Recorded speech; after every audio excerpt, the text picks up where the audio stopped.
welcome to this edition of At the Mic. I am your host, Keith Malinak. It is the Thursday deep dive edition where we sit down and we have a chat about a specific topic. On Friday afternoons, we kind of loosen it up and just do the Friday live stream. And tomorrow, it's going to be an all-female cast joining me. Several of my friends and coworkers will be a part of that. So I hope you'll join us where there's going to be plenty of animal videos, of course. So be sure to join us. Same time, 2 o'clock Eastern tomorrow. Now, a week from today, on July 4th at 2 p.m. Eastern, we are going to do a live stream, and it's going to be about election integrity. So you can learn all of the ways that your sacred vote is at risk in this country. And it's going to be an eye-opening discussion. I'm also looking forward, I can't remember the date off the top of my head. I'm also looking forward to picking apart the FBI with Steve Friend. By the way, you should check out Steve's podcast over at rumble.com. So anyhow, a lot of good stuff coming up that we are going to dissect here on the Thursday live stream. And then again, the lighthearted stuff on Fridays at 2 p.m. Eastern. That's pretty much all that I needed to cover out of the gate here. I really wanted to get right into this because today's topic is something that fascinates me. And I will be completely honest with you up front. I don't know which side I come down on. And I hope that today our program can not only help me, but help you kind of pick which side of the issue that you're on, weather modification. I don't think it can be argued that some sort of manipulation is happening, even if it's just something as simple as cloud seeding. But we're going to see if it's a little bit deeper than that. So hour number 2 today is chief meteorologist over at weatherbell.com, Joe Bastardi. He will have an hour to present his case where he will say, no, the weather is not being manipulated on a massive scale. And we're just going to let him make it. And I will ask questions as they come up. I hope you will ask your questions in the comments. We'll get to as many of those as we can. And hour number 1, I'm done babbling. I'm going to put Tori Says up here because she is going to make the case that absolutely the weather is being manipulated. And here is how. I am so looking forward to this conversation. Tori, thanks for making time. I appreciate it. Thank you for having me. Thank you for having me. That was me. No, that's cool. And by the way, before I forget, ToriSays.com, Tori Says Show over on Rumble. Tori, you are ubiquitous, I think is the word. You're everywhere. And you're all right, cool. Well, on Twitter, you're at I Don't Exist Tori, Tore, if people would like to follow you over there. So I have a few things that I want to ask you about that have crossed my path in the couple weeks leading up to this conversation. And we'll get to those. But I want you to just take the wheel right now. Tell us what we need to know about this topic of weather modification. How intense is this? Are complete weather patterns? Is it beyond the cloud seeding? Take it away, Tori. Yeah, thank you. So people need to know that weather modification is scientifically grounded, right? And it's an actual real technology. And it has been developed and utilized for various purposes, including military, agricultural, and also environmental applications.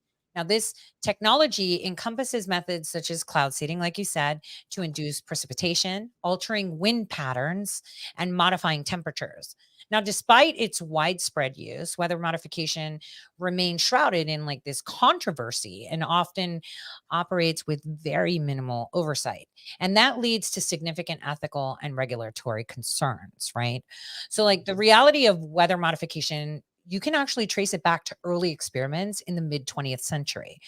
For instance, cloud seeding, which involves they disperse substances like silver iodide into the clouds to encourage rain formation. And that was practiced actually since the 40s. And there was a show that I had done a while ago about Operation Popeye, where I kind of just introduced the concept, never did a deep dive or got into the intricacies. And I think the intricacies in regards to the technology used are, for people that are scientists to understand it better. So I'm going to try to keep it as simple as possible today, right?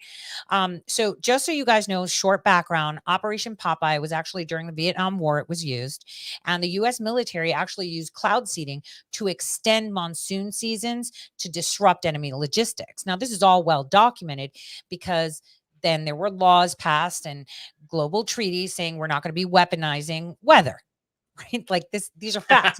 Oh, because we're so good at following Right? along with treaties and honoring them, right? Right, but that was actually done, right? There was a whole hearing, they put it out.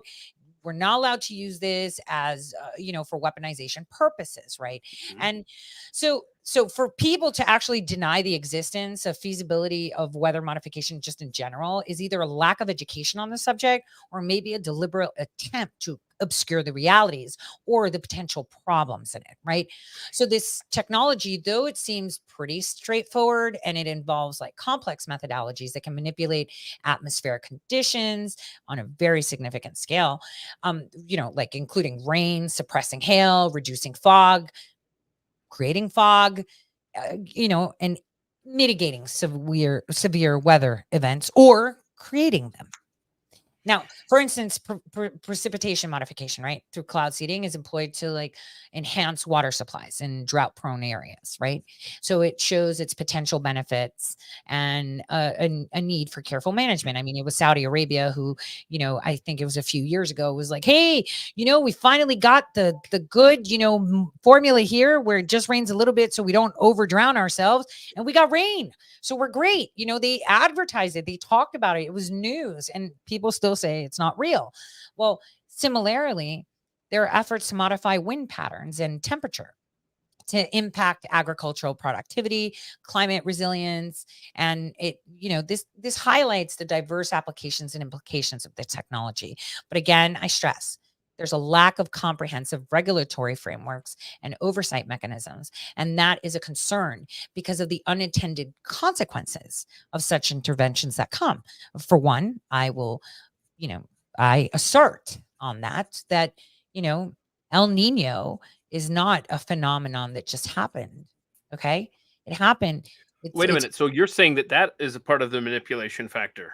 Yes, Eh, we wow. have historical precedents of weather modification from Operation Popeye and cloud seeding.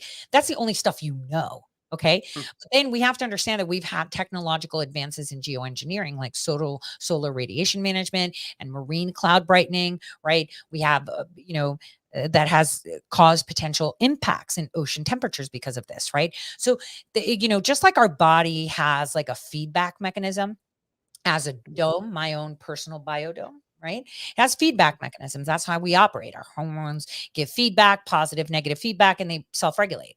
Well, the same thing happens with the planet, right? Our cosmos that we are in, this biodome that we live in, has its own feedback mechanism. So consider the fact that these complex feedback mechanisms, the climate system, is highly sensitive and it involves highly complex mechanisms. So small changes in one part of the system can lead to significant and often unpredictable outcomes somewhere else. So weather modification efforts, even if they're localized, potentially alter atmospheric and oceanic circulations. Well, no, I should take the word potentially off. They do alter atmospheric and oceanic circulations, and that contributes to phenomena like El Nino, right? So as I said, we had the cloud seeding experiment in the 40s in Vietnam. In 1952 in Linmuth, there was a flood triggered by British cloud seeding tests, right? That also illustrate the potential of unexpected and severe climatic consequences. Now, I'm not an expert in weather. I'm not a weatherman, but I am a scientist and I consider myself smart, right? So I kind of, have read into this because, simple things make you think. Like there was once I engaged, just so you understand how we should be learning is, there's like these little phrases that come. Someone said, I don't eat soft bread. And I was like, what does that? Who says that? Looking into it, I found out, oh, wow. The problem isn't gluten. It's the way we preserve soft breads. Aha. And I found the chemical that's the only chemical that we don't research. So when it came to weather modification, what shocked me was that we literally have a company in the United States, get this, called Weather Modification Incorporated that's located in North Dakota, right Uh-oh. by one of the biggest aerospace study centers, right? And it's been operating since the 70s by some guy named Patrick Sweeney. And so people are like, that doesn't happen. Oh, it's just cloud seeding. First, it doesn't happen. Then it's just cloud seeding. When it's like, no, it's a weapon. It can be used as punishment. It could be used as chaff, in when you have a ship and you want to obscure it from, other weapons coming your way, like to divert missiles, right? You throw chaff, you throw things to deflect Hmm. so it doesn't know where it's going. Right. Well, you do the same thing with weather. If I want to listen in on your communications, but then there's like this huge storm and there's so much rain and noise, my equipment's not going to work. If I'm, you Wait know, a minute. That feels like a segue. That yes, it feels like does. we're Yes, it getting to does. Russia's visit to Havana a Yes. couple of weeks back. And in fact, before you get into that discussion, Mm, um, you and I want people to understand. Neither Tori nor Joe, who will be here in an hour or two, have sent me anything to present to you here. These are all videos that I found and tweets that I found on my own that I wanted to talk to them each about. And one of the things that you had mentioned is the Russians sailing into Cuba back what was it, 2 weeks ago now, almost 2 weeks to the day.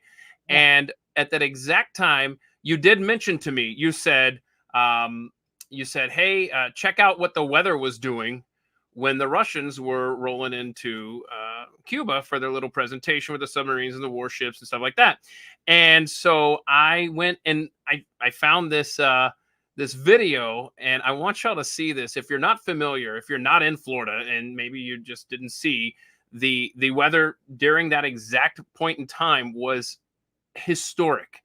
And let me find this video that I found. Noah Bergeron. Here, let's get this on the screen. And there we go. Okay, so that is the insane flooding. I want to also show though the tweet that he added with this. Rain is over 10.3 inches just from Tuesday officially in Sarasota. Now remember, the Russians were sailing right by Florida during this. I believe is worth noting here. Just from Tuesday officially in Sarasota. In fact, 3.93 inches of rain fell from 7 to 8 p.m. Eastern on Tuesday, which is the most ever observed in an 1 hour period in the history of Sarasota weather records. Also, statistically, getting this much rain in such a short time is about it's about 1 in 1,000 year flood for this part of Florida. That does not mean it happens only once every 1,000 years, but the chance in any given year is around 0.1%. This is what was happening as the Russians were sailing by Florida. That is some incredible footage there. So now let me hand it to you. You're saying, Tori, that this is not a coincidence what was happening in Florida as the Russians were making their way to Cuba. Correct. Well, first of all, I was actually in the Caribbean when they were starting to come that way, right? Because I had a trip to Haiti and Jamaica. And so anyway, observing, right, the whole thing, they saw that Russia was coming with water vessels that they normally don't come into the area with, which have capabilities of capturing communications. Now, the problem is that this was kind of a last minute ditch effect.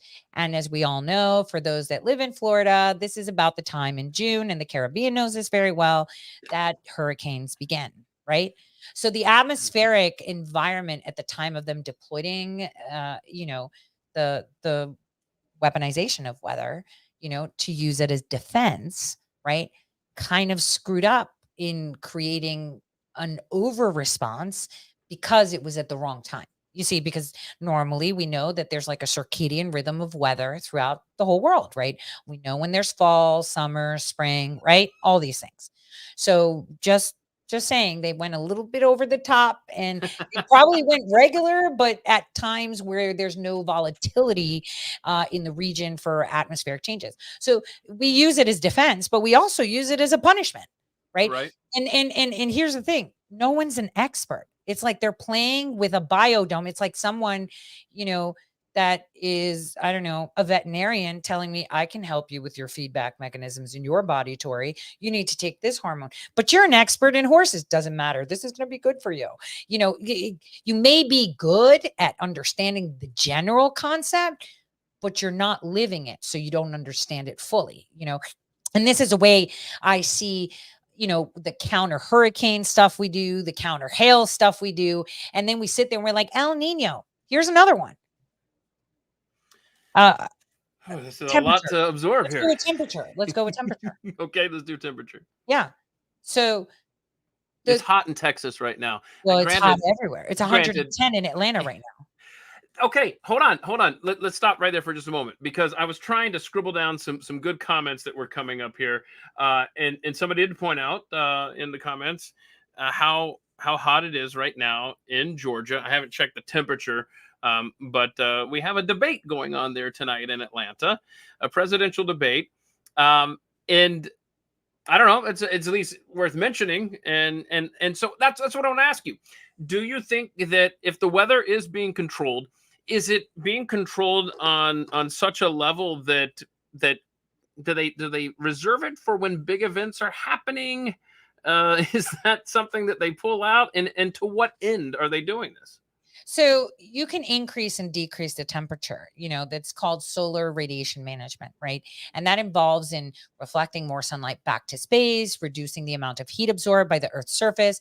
So, one proposed method is by injecting aerosols into the stratosphere that scatter sunlight and cool the planet, right? That's how you mitigate. And the method is reversed to retain more heat by manipulating the cloud albedo or ground-based reflectivity.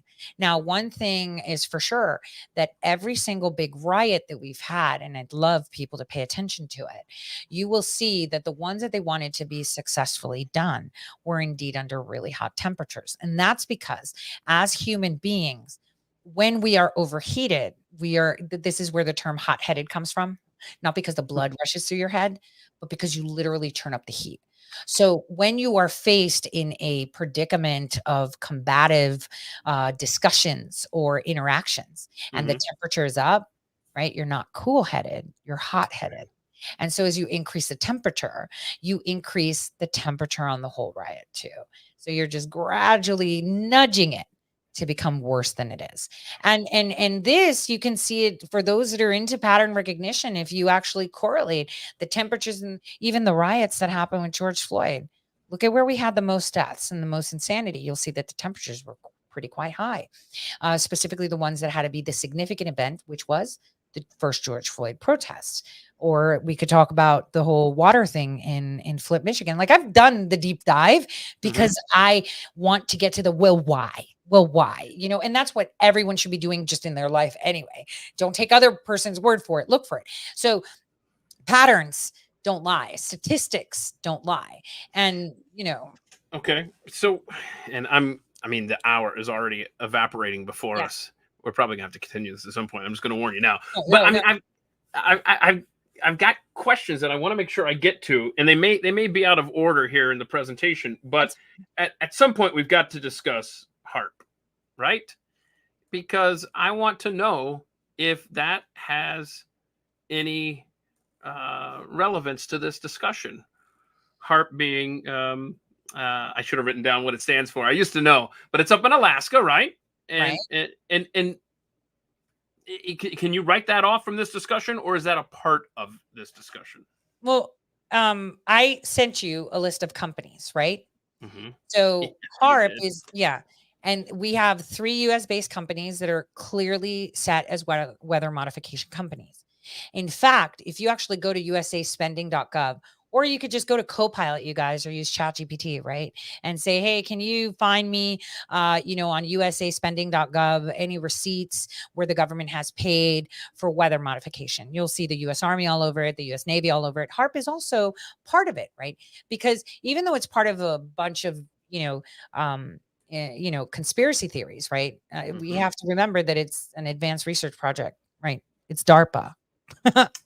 Thank So, you for saying that. I failed okay. to mention that at the beginning. Yes, Well, it's yeah, it's it's DARPA. it's it's Yes. called the high frequency Yeah, I know. what is it? Active or aerial or auroral research program, right? Yeah, So it it's touches the ionosphere. So you know how we have the stratosphere, ionosphere, exospheres, like all of them, right? So it looks at the most upper part of the Earth's atmospheres, and like you said, it's in Alaska. Mhm. And that's for a reason too, because there's less noise within the strato and iono and exospheres there because there's less traffic. So that also plays into it. But it uses HARP actually uses like high frequency transmitters, to just read and focus radio waves there. And what they want to see is, can they stimulate the ionosphere? Can they create controlled disturbances to observe, how that works? Kind of like that is considered reasonable research when you want to learn about your biodome, right? That you take a little portion, and you just kind of carefully like, oh, let me just check if I do this. What are you going to do? But I'm not doing this, right? I'm not making it rain. I'm not trying to stop hurricanes. I'm not trying to deter hail. I'm not trying to drown you or extend your monsoon. I'm not trying to send you tornadoes because you didn't like the bill that I want you to pass, and I'm not using it as defensive technology in war or when I think it's war. And Okay. so yes, it plays a part, but they're a little bit more careful, but it's DARPA. I mean, DARPA does everything. Like if you wanted to find a boogeyman for all this stuff gone wrong, I know. Everyone's like, DARPA has a budget, and it's like, yeah, but then there's like this little section that's black, and then you're like, but then there's another black budget under that, and then it's like, oh, but then there's another one, and you're just like, this is just infinity right now. It almost explains where the billions of dollars vanishes to, right? So, okay, my goodness, I will not get to all these questions I've been writing down. So let me do this for you. I'm trying to think of which order to go in here. So who would be manipulating this weather? Is it just our government? Are other governments doing this? Is it a collective where there's weather wars happening that we have no idea? Who's doing what out there? Okay, so like I said, we have 3 major companies within the United States that do the majority of the work, but they actually stay below, and there are contractors above that actually contract their work, like the stuff that we're not going to delve into it. But what happened in Maui with the laser things that everybody keeps saying, it's not really lasers. It was what I explained before with temperature modification that just went wrong. And that could have been maliciously done by another government, because you know what other governments have weather modification companies? China and Russia. Russia has 1, China has 2. And so, they outsource their services just like we do to other countries that may have droughts and ask us for cloud seeding, information. But, now recently, as I had reported a couple months ago, the UN decided to offer agricultural companies, agriculture divisions of every single nation, free drones. And like, why wouldn't Uganda and Honduras say, yeah, I want a free drone? Or, why wouldn't they, right? It's free, expensive drones to help us with our agriculture. But they forget that the agriculture drones also can do a lot more things, like seed, like read information. And you also need to install software in your government's computers to be able to communicate with the DJI Chinese drone. So therefore, you've just given access to your government system of your Department of Agriculture. Everything has a string attached on some level. It is, and that's so unfortunate, right? Yeah. It just can't be just for good. I mean, either way, the head of that whole program at the UN is literally China. So, and so it's like whatever. But again, it is highly multifaceted, but all nations have this. And it's a very real reality. And, if they want to make an argument for climate change, I mean, look at all those kids right now in New York, crying about it. Now they're being validated because the temperature is like 110 degrees. And it's like, it's really hot. And it's like, yep, let's just crank it up. That's what I wanted to ask you, is exactly that. With climate change constantly being on the lips of government officials, if let's just say, for the sake of this conversation, that you can control the weather to the point where you could control your agenda's success, you could see where, oh my gosh, the people that are pushing climate change and policies, green policies and all that, you could see how maybe if they could manipulate the weather, they would use that in order to, like you just said, cause a heat wave in the Northeast, cause flooding, ridiculous things, and then call it this weird weather thing that's been caused by climate change. We must do something, when perhaps they're the puppet masters, huh? Well, it's almost like Jussie Smollett. Remember, who were the ones that pushed that lynching bill? It was Kamala Harris and Cory Booker. Weren't they the ones? Suddenly, as they're pushing this bill, Smollett turns up with like bleach on him and a noose, which was all fake. It's the same thing. They will manufacture the evidence to push their agenda, whatever it is, right? So weather is not off the table either. In fact, if these people really wanted to hold people accountable for climate change, they should be rocking the boat on this El Nino phenomenon that was created because of all the experimentations that they've done.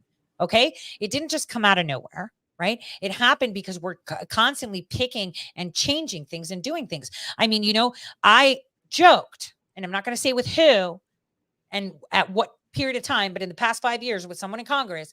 And I said, damn, if you don't do this bill. And he's like, yep, they're probably going to send tornadoes my way. They know. The thing is, your own representatives know that they could probably be punished with sending tornadoes and devastation into their state if they don't do things. That's what's insane.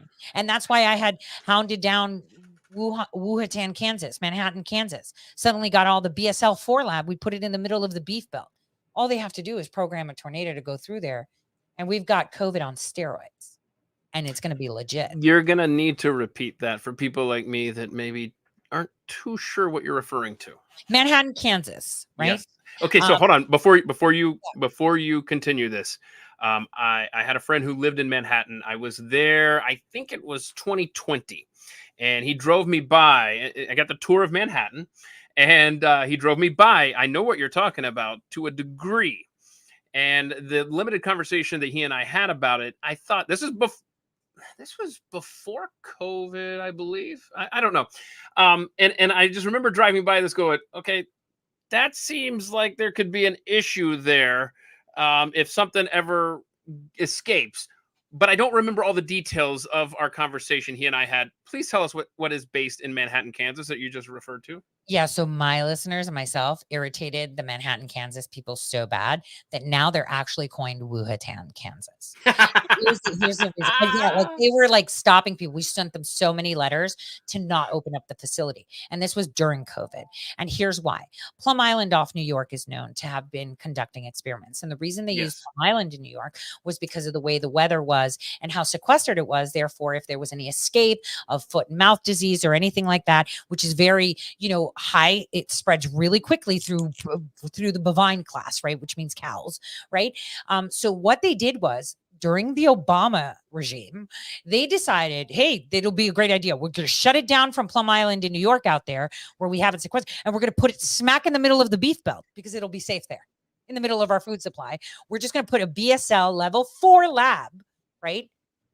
Which means these are viruses and bacterias, right, that are weaponized. This is where we have our gain of function, right? And they put it right there. And I was like, this is pure insanity. We need to stop it. And it seemed like nobody wanted to hear it, right? And unfortunately, it opened up in 2022, right?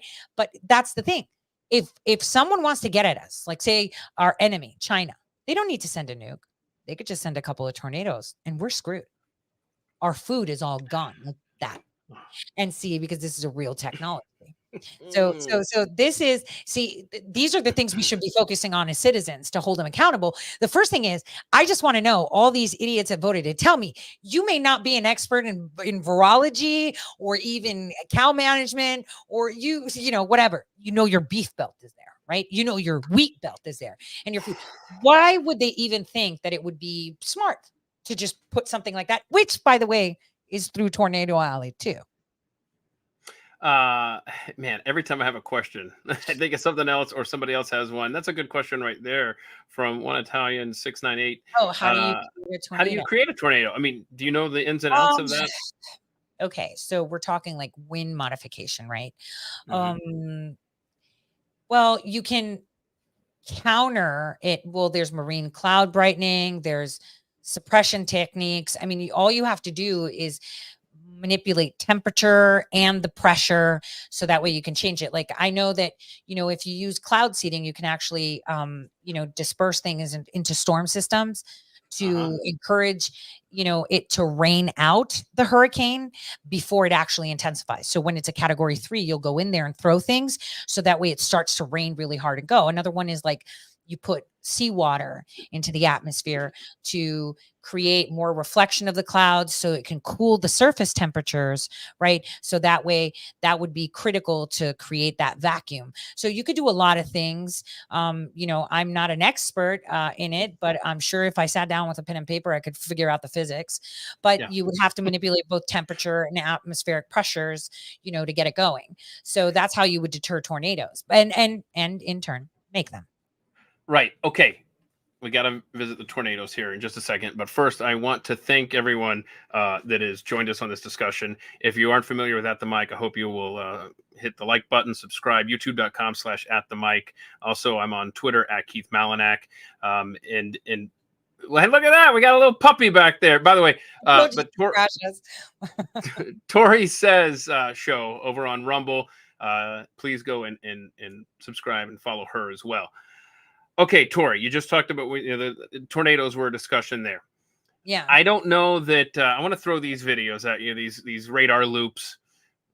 If you're not interested in them, then so be it. But I pulled these.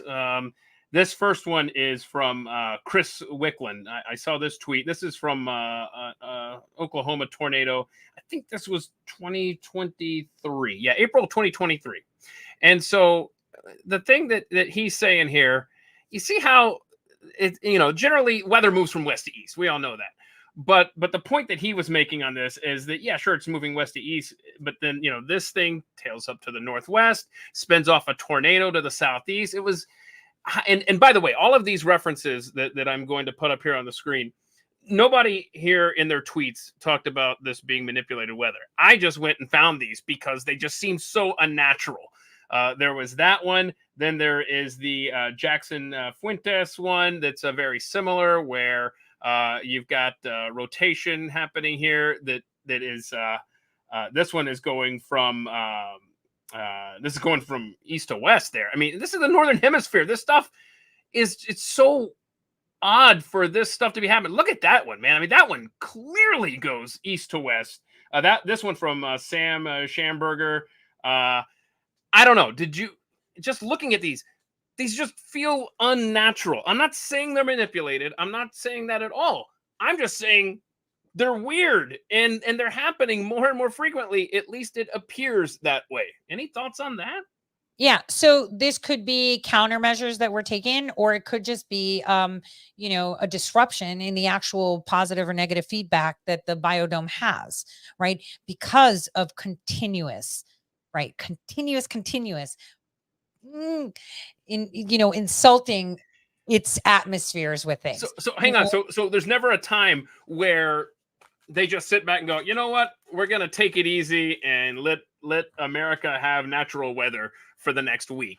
You're saying this is a constant give and take, a pull and push going on with countries worldwide? Oh, no, not constant. No? What I'm saying is it's actually, being a weatherman, it's really hard to predict. Now your probability of predictions since the 50s, when it could have been predictable because you understood the circadian rhythms of the biodome at that time, right? Could have been predictable. Now you're down to 60%. Predictability. And that's taking in factors of the El Nino effects and all these other things they've done. That's the problem we have. And AI will be now your weatherman, because AI will have access to that data and can predict in a more solid fashion how the repercussions of what we've done is, being exasperated in our atmosphere. I see what you're saying. The constant joke, regardless of where you grew up or where you live, is the weatherman is never right, or right half the time, or whatever. Right. My goodness, I am a weather geek, 100% since I was a small child. I have never known weather, and this is, I think this statement actually is more shocking. I've never known weather forecasters to be this wrong, this consistent, and have no clue. I'm not talking about your 10-day forecast, your 5 days, your 72 hours. I'm talking about from morning to early afternoon. They have no idea. This is a constant theme. And then I sit back and I think, wait a minute, they have access to so much more technology now than they had 20, 30 years ago. They have computers, models, everything you can imagine at their fingertips. Why are they getting it so wrong now? Is this the answer? Well, artificial intelligence is the only answer because unfortunately the human mind can't crunch so many data sets. Like I said, no one's going to change my mind on this. My research myself, right? Myself, right? And I'm not an expert, but I know math and I know physics very well, right? Tells me that El Nino is a production, right? And it's a repercussion or it's a reminder of all the weather modifications. If you notice, it's in a specific place and it comes and goes, and it's almost like an inflammation exasperation, right? Or it's like, it's like a birth control, for example, right?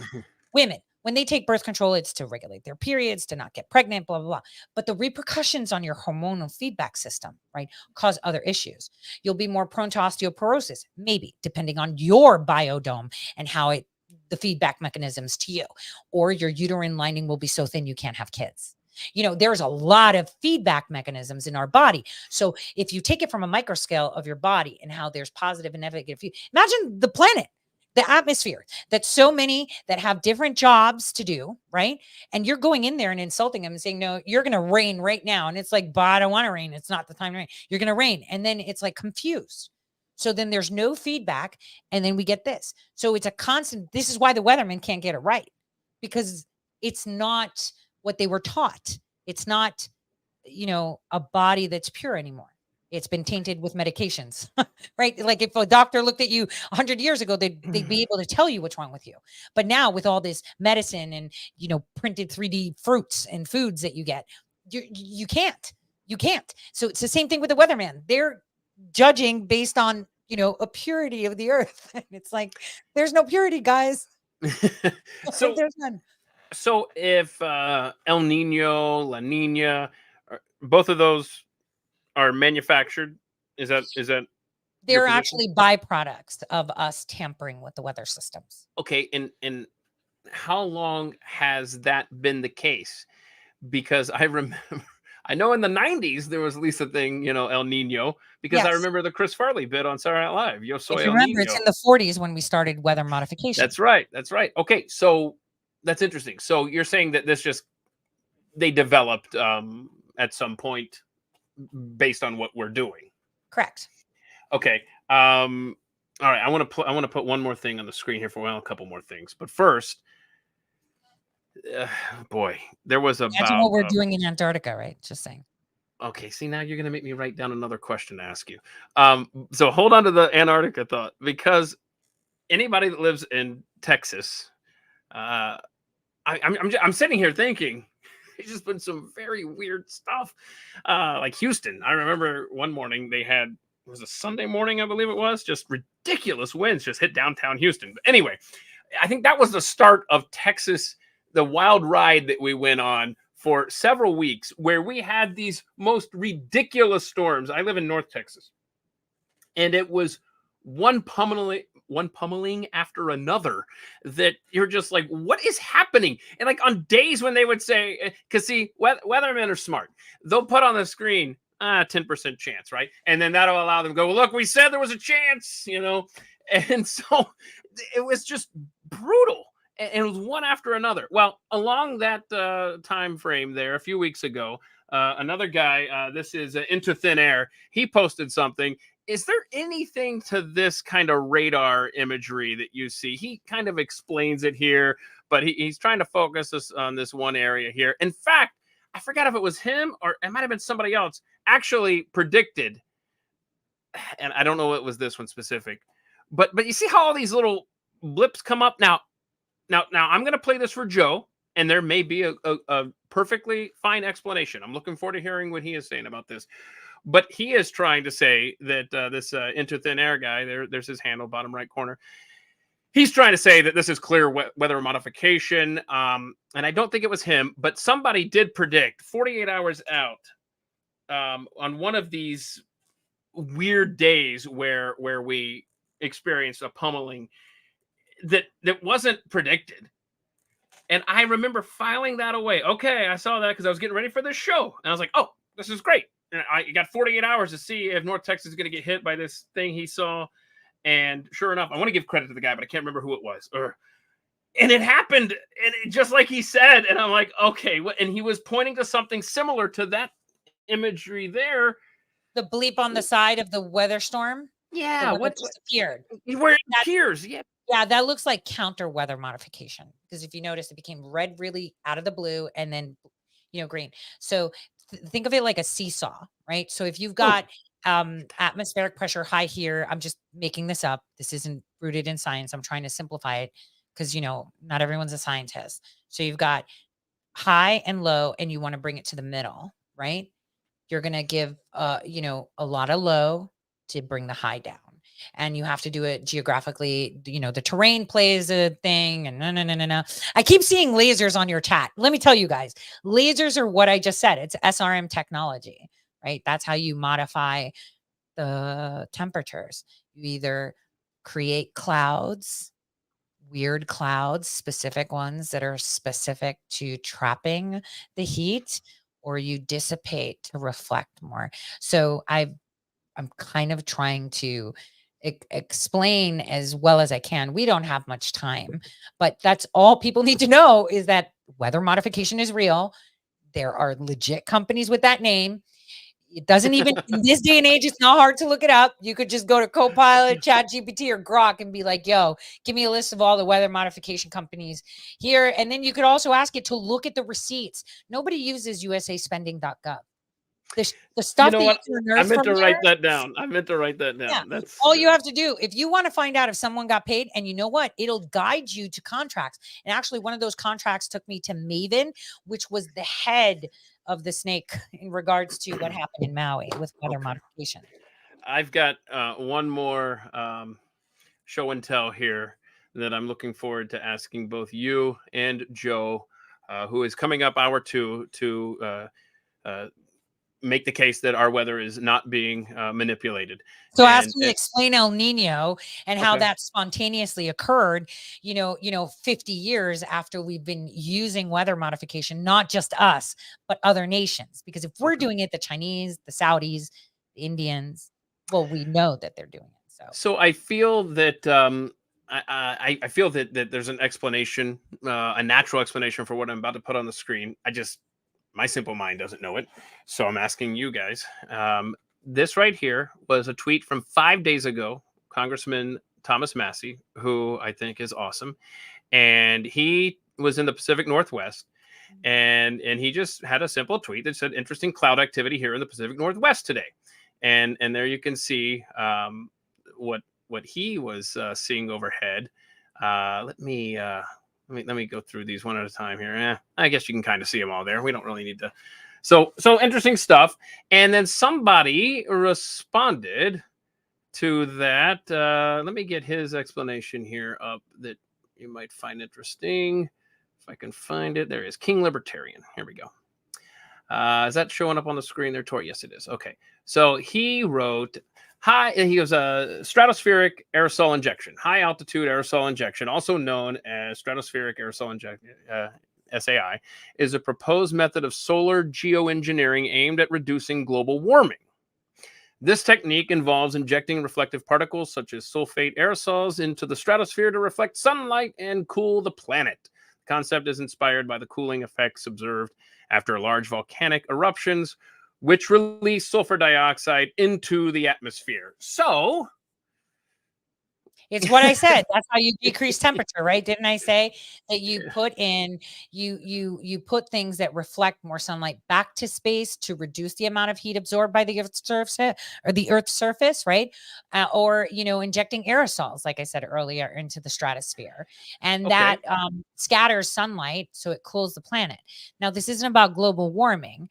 This is about them wanting to cool those temperatures in the Pacific Northwest in the summer as opposed to heating them. And that is a countermeasure for the heat you're seeing on the East Coast. This is to temper the atmosphere because so they know that could be vicious and it would make sense that they'd want to cool the West while they're increasing the heat. Because, you're a meteorologist, you could take what I just said and say, let's pretend that I'm right. Okay. That's how people should look at things. That's how I look at things when I don't like what I hear. Let's pretend that they're right. We know how the jet stream goes. Just mhm. think of that. And we know that the temperatures are insane. And we know we have riots. I mean, they're even calling it the summer of heat. Come on, guys. Like, they're telling you this. And these are universities that are funding them, that fund the very research about climate change too. So this is exactly why those would be in the Pacific Northwest, and it would make sense. It would be mitigation for the activities that they're exerting on the East Coast. So let's go back to, well, not go back, but let's go to something here that I should have probably started the conversation with, because anybody that gets into a discussion of weather modification or the weather being controlled, one of the first things they point to, if you're sitting at a bar at the water cooler, it's something along the lines of chemtrails coming from airplanes, right? I mean, that's you can't talk about weather modification Without cloud seeding, yeah, chemtrails. without that, right? So I want you to please explain the difference between a contrail and a chemtrail, and how prevalent is this? Because I hear from people all the time. They'll either tag me on something on Twitter, or they'll send me a message through the DMs, and it'll be a picture above their neighborhood or something. Hey, look, what's happening above us. I don't know what I'm breathing, et cetera, et cetera. Do you have a take on that for us? Yeah, so I get it all the time here in Ohio. Some of them even look like grids. They're not. They're not clouds. I'm sorry. God isn't playing tic-tac-toe with like a million squares. Okay. It's obvious that it's, done by human hand. Now you don't know because see, temperature modification, precipitation modification, and atmospheric pressure modifications, to change wind are all one in the same in regards to method of distribution when using aerosols or seeding. Okay. So you can't really identify unless you're in the airplane and cooking up the chemicals. Now there's a lot of people that find that they spray things into the air that could be causing them to get, I don't know, it's kind of like gay frogs, but let's remember it wasn't gay frogs, it was trans frogs. And a Stanford professor actually proved that they were trans frogs. Okay. I'm just saying it's not debunked. It's just, they're not gay, they're trans. I don't want to get into it, but chemicals do affect us. And they do Right. affect nature. You've heard the term of acid rain. Having traveled around the world, there are times in certain countries, that are more in valleys and highly populated that, steer clear of collecting water or take even your plants in because of the pollution in that, the way they are, in their infrastructure is that it just traps everything to move it out. So it could be a variety of things. You just don't know. You have to then look at your state and see what they paid for, because every one of your states have had conversations. I think I sent you a link. Hey, here's Texas, where they're talking about weather modification in their legislature. They talk about it, but people don't pay attention.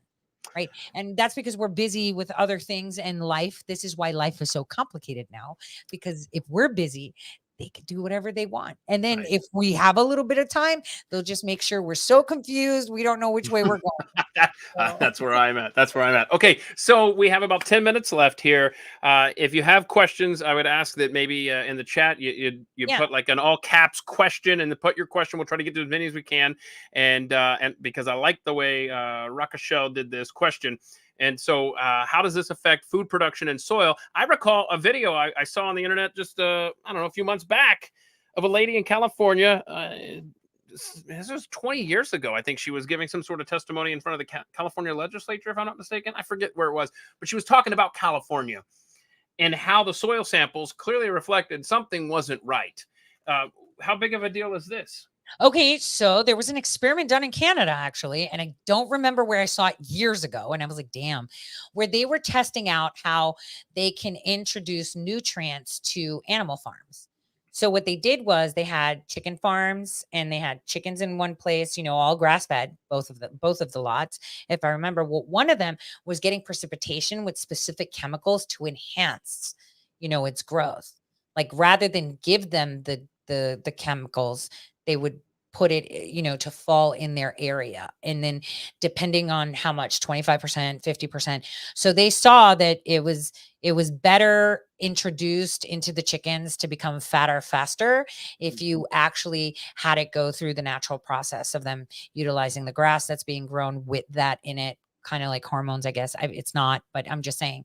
So that's another thing that could be in the sky, maybe making our zombie deer, the deer zombies, or like Yeah. sharks, and it was funny when President Trump said it because I had pointed it out to everyone. It's really weird that sharks are coming out to shore and biting people and acting crazy.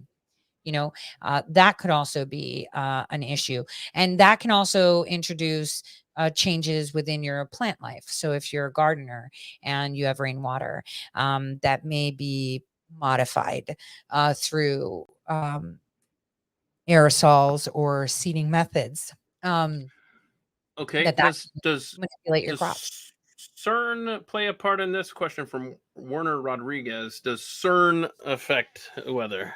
Anything with CERN and like a, You mean the experimentations that they do? I don't know. I Mm, need to do a whole show on CERN, I think. well, if you're going to do CERN, I would highly suggest you start with sesame. With who? Sesame is a better CERN than CERN. Oh, Sesame is I've down in never heard of Georgia. this. Yeah, it's an Oh, underground, that one. You open oh, Sesame, once you open Sesame, CERN, you'll see is another. I've been to CERN twice in my life. Actually got one of my children to push the button when they were oh, testing. So I can tell you okay. that CERN is great, but Sesame is where it's at. Sesame is where it's okay. Mhm. Interesting. Now, there's Pink. another one here. This is another. Just like I said, you can't have a weather being controlled discussion without talking about chemtrails. You can't have a weather discussion without bringing in this name. I appreciate this one from Hurtling Over Deep Oh, State. yes, Let's add yes. Bill Gates to this conversation. Absolutely. Well, Ah, you know what's funny? Let's just draw a little bit of information here. Like I said, the first weather modification company was where? In North Dakota. In the 70s, it was built, right? It's literally called Weather Modification Inc. And it flanks the airport in North Dakota. Now, get this North Dakota, their governor right now, Burgum, he's actually partners with Bill Gates, right? And I know yes, this. yes, wait. It gets better. I know That's Burgum. why I'm nervous about Trump picking him for VP, but Yeah, continue. he's not insane, and whatever he does is highly calculated. So I'll stick with that because there's always room for mitigation. Like that's crazy. He's the one that invented the contact tracing app. Okay, people forget that, and the QR codes I, for your fucking COVID stuff. So I don't even want. I'm sorry, I cursed. Like I don't even you're want to get good. into. But I wanted to point something out. So Bill Gates is the one that has been purchasing a lot of the property down in North Dakota, along with the Chinese. Just like Doug Burgum, before he became governor, he had gotten a big fat loan from the Chinese to buy literally half the city of Fargo. The way he funded it was through Chinese money. Now, here's where we go. The reason that they buy this farmland, and a lot of people, they're just buying it up so we can't eat. No, it's because they're conducting experiments. And weather modification actually has a lot of contracts with them. In fact, it was in 2018, I think, that I used a segue. Irregular warfare requires irregular strategies, doesn't it? Rather than me target them for what they were doing on the farmland, I targeted a plane that was used for the manipulation of the atmosphere in that area and said he hasn't paid his taxes. I'm going to tell you, people that were in that office, in the aviation office, because I sent it to the tax commissioner. Hey, this airplane here hasn't paid taxes in forever. Is he like your friend or something? Why is he getting a pass?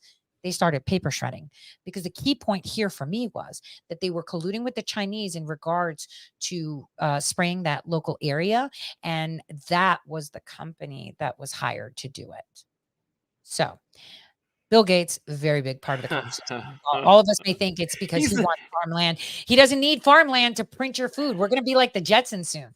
You know, he's that's another thing because there's a lot of people putting theories that the chemtrails are the reason our avocados are bendy or the watermelons. I don't know if you've seen it. And it's like people are not yeah. paying I got one downstairs. attention. I've Yeah, got one of those I'm going to downstairs. tell you what it is. It's 3D printed fruit, guys. It's Oh not no. real. And the thing is, people don't seem to understand that this is a reality. And they were actually testing the products years ago. And I have been stressing, hey, you're going to be printing your medicine from your house in a printer with organics. These are, what is it?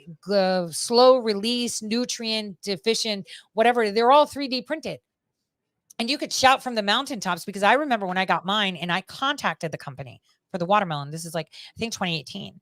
They said, oh, it's probably because you're in North Dakota right now and it's really cold right now. So it might have changed. And I was like, Okay, they don't realize they're speaking to molecular and cellular biologists and someone that's actually smart. So I'm just going to sit there and be like, okay, so tell me how this works with the temperature.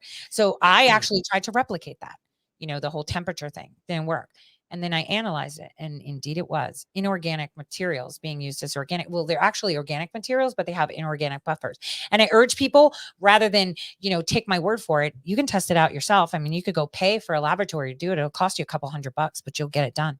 And you'll have a lawsuit ready, like the lady at Subway with the tuna fish sandwich. She checked it for tuna. They don't use tuna in tuna fish, by the way. Oh, here we go. This is another show. Yeah. Okay, so it's tuna fish, so that's in the few minutes that we have left here, is there anything that you want to make sure that everyone hears? That final thought here, as it relates to weather manipulation? Well, we can't do much. Like, the genie's already out of the bottle and we've already caused damage. What we can do is reduce the damage by disallowing such disruptions, even though it would save things. I mean, a lot of people say, well, if we can save the White House from a devastating hurricane, don't you want to use the technology and do it? And say no, because then that'll be a repercussion for another time. It's like feeding the alligator, hoping it'll eat you last. Now, as a people, the only thing we can do is actually push on a local level, our states to disallow the use of such things, right? And advocate that they don't use them. Even if there's droughts, we'll just pick up and move. That's what society and humankind has been doing for ages. They would migrate when things were not good. If it becomes a desert, you pick up and you go to where there's grass. Like, we just have to, work in concert with the planet, not against it or try to manipulate it, because sometimes you'll manipulate something so bad you'll be botched, just like those women that do the fillers and the Botox. At some point, they're so far gone that they don't even know what they look like anymore. And this is exactly what we're doing. I mean, this is exactly what we're doing right now, right? So I urge everyone to, do the things you can and release the rest of God for the things that you can't do, right? And control. But the one thing you can control is to make sure that your voice is heard. Put it in writing, send it to your local legislators, your congressman, and say, I'm extremely concerned about this. Nobody really wants to talk about it. I do not consent, and just do what you can. And I'm sure at some point it'll be addressed. And I want to throw that website out there. You mentioned usaspending.gov, correct? It's my favorite website. That's how I found that our congressional acknowledgement database was in Germany. I mean, why not have congressional communications in Germany? All right. See, there's all these extra show ideas that you're giving me. You should watch. Well, it's in that documentary Shadowgate, and I was the one that found that because I knew that we were doing it. So I'm just saying, in that website, you can find everything. Right. See, if people really wanted to investigate the Maui lasers, they would have went there.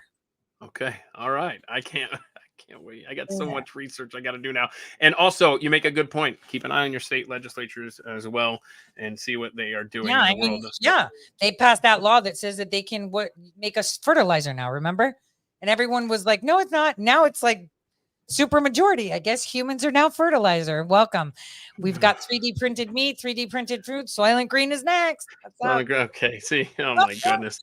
Tori, it's been a pleasure talking with you this hour. Thank you for making time. Please check out her Rumble channel, Tori Says Show. You can follow her on Twitter. I Don't Exist, Tori, Tore. And if you're just stopping by, if you're a fan of hers, because I know you have many, please don't forget to like and subscribe here on the YouTube channel. And also follow me over on Twitter at Keith Malinak. Tori, we got to talk again sometime, whether it's about weather or something else, okay? Next time I'm in your neck of the woods, we're breaking bread. And whatever you need, information or anything, that's what we should be doing. Collaborating, sharing it, and just sharing the knowledge to the people so that they can make sound decisions. And when they do vote, when they can vote... That's next week's show. That's a great tease. My affidavit if you're having that conversation. Okay. God bless you. Thank you for having me on, Keith. God bless. Absolutely. Anytime. Bye-bye. See ya. God bless. Okay. So, she was referring to our votes, and we're going to talk about all the ways your vote is at risk. July 4th, a week from today at 2 p.m. Eastern. You will want to be a part of that conversation because there's a lot of information in that, and it's going to be a tough pill to swallow, I think. Okay, so let me get to my friend, the I'm going to call you chief meteorologist at weatherbell.com, Joe Bastardi. I wanted to have someone on to give the perspective that no, the weather is not being manipulated. It's not being controlled. You came to mind. I was so pleased when you said, yeah, I absolutely can make that argument. And so welcome. Sure. I appreciate you coming by, man. Thank you. Well, it's always a pleasure talking to you, Keith. It's kind of funny because the last time I was down there, I was hanging out with Stu, and some people went after me because of the geothermal input idea, the geothermal input into the ocean, which is definitely occurring and is definitely swept under the rug. Explain that. What that is all about. What's going on is since the late 1980s, there's been a big increase in geothermal input into the oceans. We have 10 million hydrothermal vents that when they become very, very active, they add heat to the ocean. And there's no way that you could have the sudden warming of the ocean with these underwater heat waves being caused by an atmospheric phenomena, whether it's man-made or not. And I began to grow real suspicious watching the ocean warm the way it was warming. And you got to understand, the oceans have 99% of the heat capacity in the atmosphere. So what happens is you have we have something going on with solar cycles and the alignment of the sun with Jupiter. And this happens every 60, 70 years, which apparently puts undue stress on the what we call the exosphere, which is the core of the Earth, which is known to be rotating. This is the molten core in the Earth, and when it rotates, there's extra stress on the bottom of the ocean floor, and boom, up comes all these hydrothermal vents. And it's interesting. People say, "Well, where's your proof?" And I said, "Well, where's your proof? It's not. We have 6,000 data buoys out in the Pacific Ocean and the Atlantic Ocean." And they only go down to 6,000 feet, and there's only one of them for every 112,000 square miles. So how the heck are they able to detect it? What you see is you see it detected when it happens. It takes a while. We saw a classic example off Australia this winter, and it destroyed the cold for the American winter. How did it do that? Well, the ocean suddenly warmed east of Australia. This is the exact opposite thing you should see during El Nino. During an El Nino, the ocean should be quite cool east of Australia. When that happened, it's changed the atmospheric reaction, what we call the Mann-Julian oscillation, went into unfavorable phases for cold and stormy in the United States, which none of the computer models saw. So you have these happenings that are occurring because we don't have the data input coming from the oceans. So what happens is this would naturally blow the entire WEF ESG missive out of the water. So I'm a conspiracy theorist. That's what happens. Okay, if I have this wrong. Right there. I posted on Twitter hundreds of times. I don't understand how meteorologists can't, because a meteorologist understands there's a direct correlation to water vapor and temperature. No such thing exists for CO2 in temperature. So it's naturally water vapor that would warm the atmosphere and the properties of water vapor. What's the number one source of water vapor? The oceans. If the ocean's warm, the air is going to warm. The game, set, match. The air only contains 1% of the entire thermal energy of the system. Of that, 0.042% is CO2. Of that, only 5% is contributed by man. Only 1% of that is contributed by the United States. So let's just blow up the entire economy over this whole thing. Besides, most people don't understand how CO2 adds to warming. People, it's a heat trapping gas. No, it's not. What it has is it has these bands that absorb outgoing long wave radiation. They don't absorb incoming radiation from the sun. So the only way for CO2 to work is for the oceans to warm up. The oceans warm up. There's more outgoing long wave radiation. We know that a heated body has more outgoing long wave radiation. And those bands have been saturated since 1951. So and this is a problem. they only penetrate the top millimeter of the ocean. So how the heck are those bands, that radiation, warming the ocean? Far more. Let me ask you a question. If you were to heat a pot of water, would you use a sun lamp, a blow dryer, or would you rather see it heated from the stove? Which one would you rather do? So if you have an underwater source, and what the IPCC has done is it swept it under the rug, even though the man-made input is only a third-order derivative of what drives the climate, and a distant one at that. There's solar, large-scale solar events, and then there's the reactions in the ocean that are causing a lot of this stuff.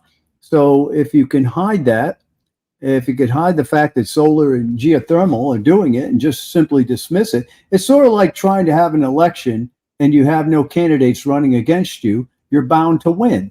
I call it Hunter Biden laptop meteorology. They said, oh, it's true. I've written on CFAX, you go back and look. It's absolutely true. And so what will happen is, if it comes out that I'm right in 5-6 years, it'll be too late.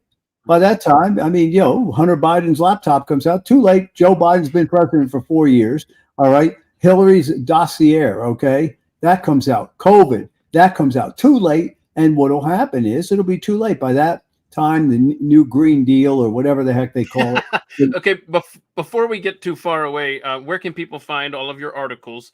I know that on Twitter you're at Big Joe Bastardi, and then also give the website. Yeah, but I'm shadow banned on Twitter, and I know that for a fact. That's not a conspiracy, because a lot of the fellow climate guys that follow me say, hey, I haven't seen this tweet. We've had our hurricane forecast out since December 7th. I've put it on Twitter over 1,000 times.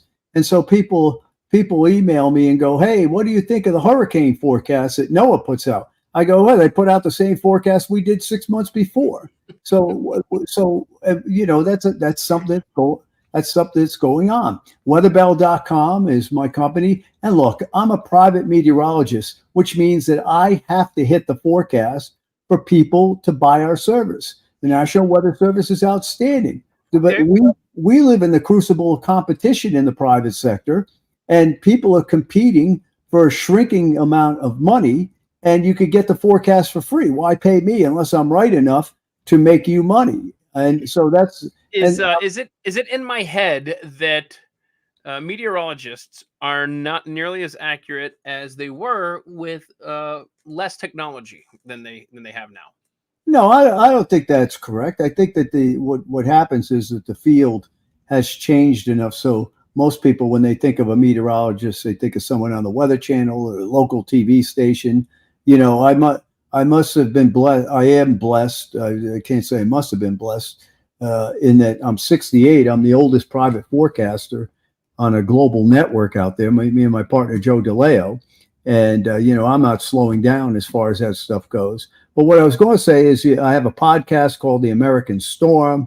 I'm at Big Joe Bastardi. I have 2 books out there. And again, when you observe, see, here's the thing, Keith. I forecast every day globally. I have produced products since March 1st, 2011, when I joined Weatherbell. Every single day, I have produced products since then. I don't take days off. If I'm on so-called vacation, like when I came down and visited you guys down there, I was on vacation, but I was working 8 hours a day. I don't take any time off. The weather is an infinite opponent. It does not stop. It's sort of like Rocky Balboa. It'll beat you down and keep you there, and you got to get back up again. So I basically have realized that the only way for me to keep up with the weather is to try to forecast every day. And the best you could get with the weather is a tie. So what happens is you observe things that people that don't do this, that let's say you're a climate researcher. Well, you're not forecasting the weather every day, and you never think you're wrong. The weather teaches me, the greatest thing about the weather is it teaches humility. It teaches you the majesty of the atmosphere, which gets into the second point about why I don't believe in weather modification in a large scale. Now, I'm the biggest proponent of trying to seed hurricanes as they come to the coast. I think we should be blasting those things with silver iodide and try to disrupt the eye wall processes as a strong hurricane is coming to the coast. And people don't want to do that. And sometimes I think they don't want to do it because if it works, it will then mitigate the whole, oh, it's worse than ever idea, with the hurricanes. But, this weather modification has had a long and storied history. It began in, believe it or not, 1963 is the first time I ever heard of it. I was only 8 years old, but Fidel Castro was blaming the United States for stalling Hurricane Flora over his island in retaliation for the Bay of Pigs. And what happened was Castro claimed that we stalled the storm to destroy Cuba. That's so. If you want to know where the roots of this are, that's the first roots with someone the New York Times wound up admiring, none other than Fidel Castro down there in Cuba. But people are always saying that. For instance, the contrails you see when there's excess moisture at that level, just a little bit of extra moisture. Doesn't take a lot. When it's very, very cold, it takes only minute amounts of moisture with some upward motion, slight upward motion. And sometimes in the stratosphere, you get that. So the days you see a plane go by, hey, no contrails, no chemtrails, no nothing. And then there are days you say, what the heck's going on? It looks like a tic-tac-toe game up in the sky. Well, it depends on what's going on with the weather. And nobody is modifying. And you can't, listen, here's a big thing to understand. That even if it was being modified, you can line up any single event and try to make something out of it. We know how that works, okay? A butterfly flaps its wings in Nepal, and we have a hurricane on the East Coast 2 months later or something. Someone says that tried to start it. But the atmosphere is so majestic and changing all the time. It is so chaotic that it is impossible to draw a conclusion from that. Just like it's impossible to draw a conclusion that CO2 is leading to the warming now, especially since we've been warmer in other times in this planet's history. And what we are in now, by the way, is a climate optimum. Now, do I dismiss what Tor said? No, of course not, because she's obviously researched it. She could be right. I'm not God, all right? And that's what the weather teaches you, that you may be wrong sometimes. I want to throw something up here real quick and just get your take on this, because you just mentioned contrails and chemtrails and all that stuff. I'm going to put up a tweet from Congressman Thomas Massey that I shared with her. I thought that when I put these up there, I thought, I bet Joe's got a name for all of these kind of clouds. Nothing unusual there. What are we looking at in these? They're serious. What happens is if you put extra water vapor in the air and you have the right amount of upward motion, but extra water vapor, we're talking, it's so cold up there, you don't need much, okay? So what happens is you probably had jets going through there, and you probably have certain kind of waves going through there and make these cloud formations. But ice crystal clouds are very easy to form, and they're very easy to dissipate. So probably 2 hours later, they weren't even around, right? Well, what happened to them? What's happening here? What's happening right there? Any idea? That big halo above those mountains? Well, we always have that. We always have it. From when I was a kid, I used to get Weatherwise magazine, and they had this great article, "Hole in the Cloud: A Meteorological Whodunit," and it was a much more pronounced thing than that. It was literally a perfectly circular hole, but it's probably like crop circles. You want me to explain why that's a circle like that? I can't explain it. Maybe a plane was going around in circles and left a contrail there. I'm not sure. So here's I'm sorry. Look, here's the thing I want to tell you. Mm-hmm. If a lot of people don't watch the atmosphere until something happens. If you watch the atmosphere all the time, there's nothing new under the sun. So what happens is someone puts this picture out. Have you ever seen that? Well, not in that particular case, but I've seen some amazing shows in the sky because I love looking at the sky and looking at the weather. So if you have another show, we've had cloud formations that look like Godzilla. What caused that? The Japanese are playing around with the clouds? No, it's just it's the way the atmosphere works. Well, this is going to be a good segue to what you just said. I think this is a good question. I don't have the answer. I want to put this on the screen here. Kindlewood asks or mentions no grids in the sky in the 1970s. I was very young in the 1970s, so I don't recall. Do you recall how far back these grids in the sky have been around? I don't know what you're referencing. I've never heard that term, grids in the sky. Well, I think this is a reference to seeing the trails up there above you. No, And no, that's not true. That's not true. That's not true at all. I can remember Saturday mornings in 1966. We had a snowstorm every weekend coming up the East Coast. And my dad and I would go out, walk the golf course in Somers Point, New Jersey, and the Cirrus deck would be coming in, but there were hundreds of contrails in the air. Okay. Why? Because there was a lot of moisture spreading out in front of the storm into the upper levels of the air. That's not true at all. If grids are contrails, they've been around since airplanes, and I have to disagree with that person. At least, again, maybe he wasn't looking up in the sky in the 1970s, but of course they were there. What do you say? And what's really crazy about contrails? What's really fun is when the Cirrus, that first deck of Cirrus, comes out, Richardson's rule, 18 hours before the start of the storm, the Cirrus starts coming in, right? So what happens is you'll get contrails there, and you'll see their shadows in the clouds. So you see a white contrail and then a black shadow on the cloud from the contrail. I remember that was one of my favorite things to do. And, those long walks. My dad was a meteorologist too, and he explained what was going on. I was taught in the 50s and 60s in college. Okay, let me put some other things up that I had Tori comment on. Let's go to Texas. A couple of weeks back, Into Thin Air posted this strange looking, to me, looks like an anomaly on radar. Maybe to your trained meteorological eye, you see something differently. Can you discuss what we've been going through here in Texas as far as the unrelenting storms in what looks to be weird stuff going on radar? Anything stand out to you there at all?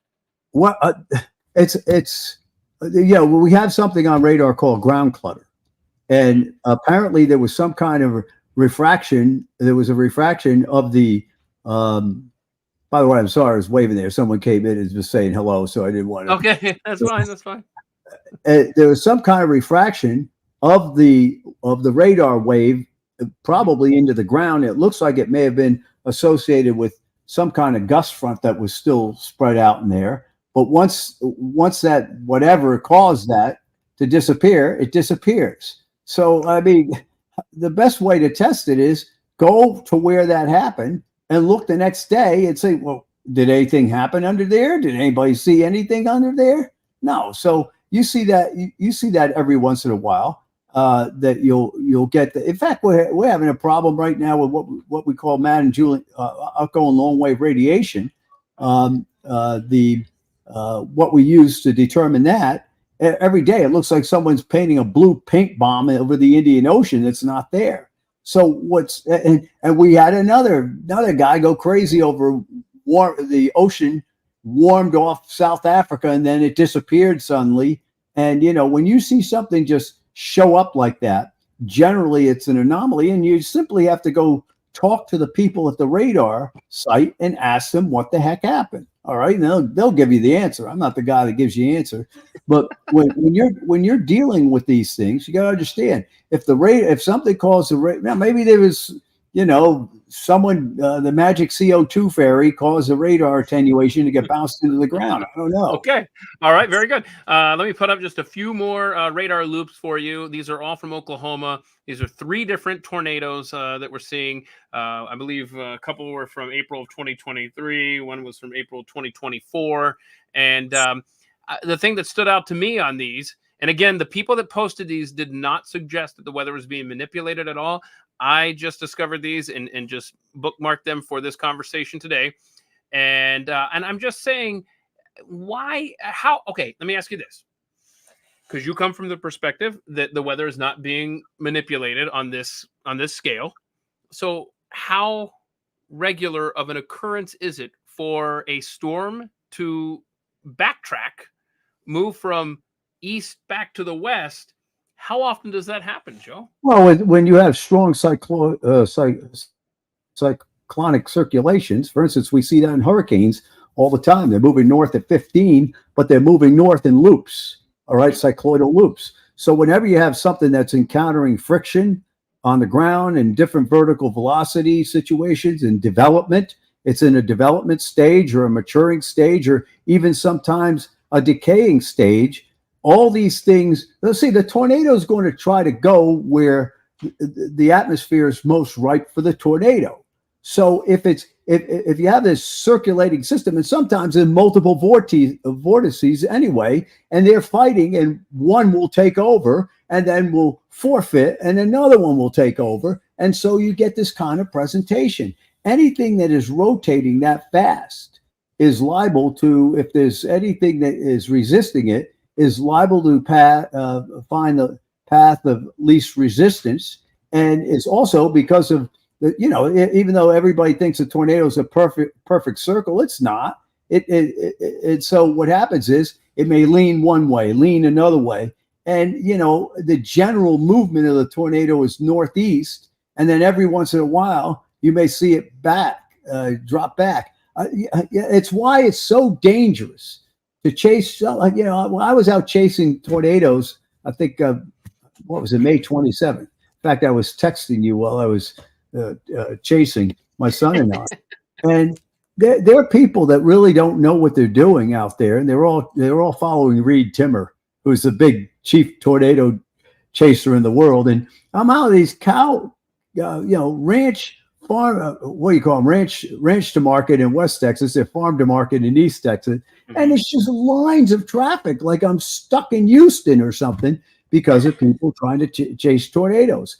And they don't know sometimes that, the tornado's a mile to the north of me, and then bang, all of a sudden it'll loop right back down towards you. All right. Because if you ever look at a developing tornado, and even the mature ones, there's always something going on around the side of the tornado.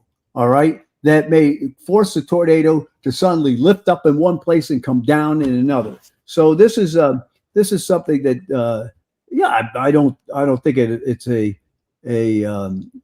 constant occurrence, but I think you're going to see it. And more often than not, the tornado just doesn't move in a straight line. And, the rule is if you see a tornado, it's not moving, but it's getting bigger, it's coming at you. If it's not moving, it's getting smaller, it's moving away from you. If you could see it, if it's moving, in no direction toward you, either east or west to the northeast, or something like that.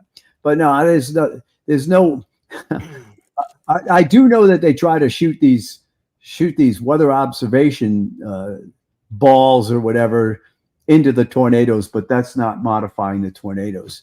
Okay. So let me ask you this: from where you sit. By the way, there is one hideous weather modifier. This is what Gates is about to do. Someone should stop him. Someone should stop him, because you want to put that stuff in the air. All right, smart guy. What if 2 volcanoes go off in the tropics? I'm not talking about Honga. I'm talking about like Pinatubo and Krakatoa. Guess what? You're going to be paying a price real quick as far as the global temperature drop goes. Remember, Explain what you're referring to with Bill Gates in that. Well, Bill Gates has got this proposal. Well, Tor was talking about it, like to put sulfur. Why would you want to put sulfur dioxide anywhere into the atmosphere? See, that's what drives me crazy about these people. They call carbon dioxide a pollutant, yet without carbon dioxide, no life lives. That's it. And we've been in a carbon dioxide drought. Okay, the average, the best level of carbon dioxide for the synergism between man and plant is around 1,000 parts per million. We're at 420 parts per million. At 250, plant life starts to die. It's hard to eat plants when they're dying, right? So you can't grow food. All right. So what happens is you exhale 100 times more carbon dioxide than you inhale, and guess what? Trees take that and they put oxygen back into the atmosphere. Every tree gets rid of 50 pounds of carbon dioxide. And most states in the United States are carbon negative. Their emissions don't exceed what the trees take out of the atmosphere. So carbon dioxide is natural. It's almost as if God had a plan to create synergism between man and animal. How about that? All right. Now that really gets people mad, because it means, oh, that guy believes in intelligent design. He's not into science, okay? So for sulfur dioxide, we've worked to get it out of the atmosphere. The reason why part of the reason it's hotter in the West is we've cleaned the air up. It's not as bad. And the Los Angeles smog days are way down. The sun is much brighter in the western part of the United States than it was in the 60s. We have a problem in Texas because they keep clear cutting and burning down in Mexico and Guatemala. And that's what you see in Texas, all that disgusting haze. That wasn't there when I was a kid in the 60s, but that's not being produced. That's not being produced by the United States. The smog in Houston isn't from the refineries in Houston. It's coming from all the burning that's going on to the south of Houston. So anyway, what happens is Gates wants to put sulfur dioxide up in the stratosphere to reflect sunlight. Bad move. Because what that means is that if nature does what nature's going to do, which eventually is going to let off a couple of volcanoes, going to blast a heck of a lot of sulfur dioxide into the stratosphere, well, guess what? If you've already initiated it, it's a lot easier to cool the atmosphere than it is to warm it. That should be intuitive to anybody that understands thermodynamics. The hotter it gets, the tougher it is to get hotter. Where's all the warming taking place? It's taking place in the coldest, driest areas during their winter season. This idea that, the migrants are coming north because it's so hot.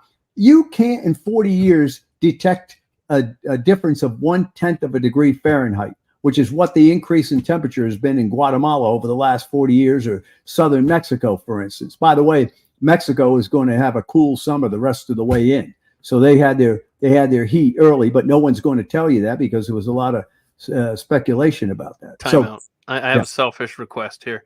If Mexico is going to have a cool summer, what does that mean for Texas? You're going to fry.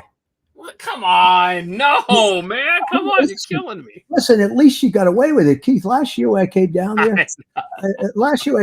I couldn't believe. I mean, it was, but look, I lived in Texas. 1 out of every 4 years is going to get real bad with drought in Texas. But Texas has not been in a drought the last 10, 11 years. Precipitation in the east has been above normal and the west has been near normal. Problem is the demand on the aquifer is much greater than it was in the 1950s. So when people talk about drought, the drought index being worse, it's not because of less precipitation. It's because there's more demand, because the drought index, when you look at the drought index, has to do with the demand too. That's a big part of the drought index. Okay, so I want to go back to Bill Gates for a moment. You mentioned Bill Gates. He needs to be stopped, his plans. Oh, yeah. Let me just ask you this real quick. He can't be the first person who looked up in the sky and said, let's control the weather, right? Well, yeah.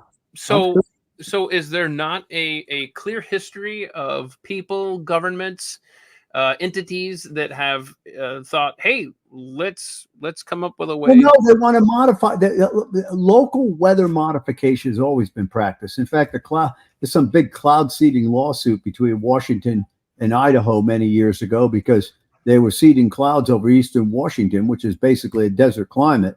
And Idaho, I guess it was Idaho, was claiming, hey, you're stealing our water, right? Because of if the precipitation all comes out there. No, local weather modification, most of these companies are just into, cloud seeding and things like that. They're not out to try to control the entire thing. My reason that I believe Gates's idea is not well thought out and it is dangerous is because if you started doing that, let's say it started to cool. And by the way, you put that stuff up into the stratosphere, it's going to likely lead to stratospheric warming.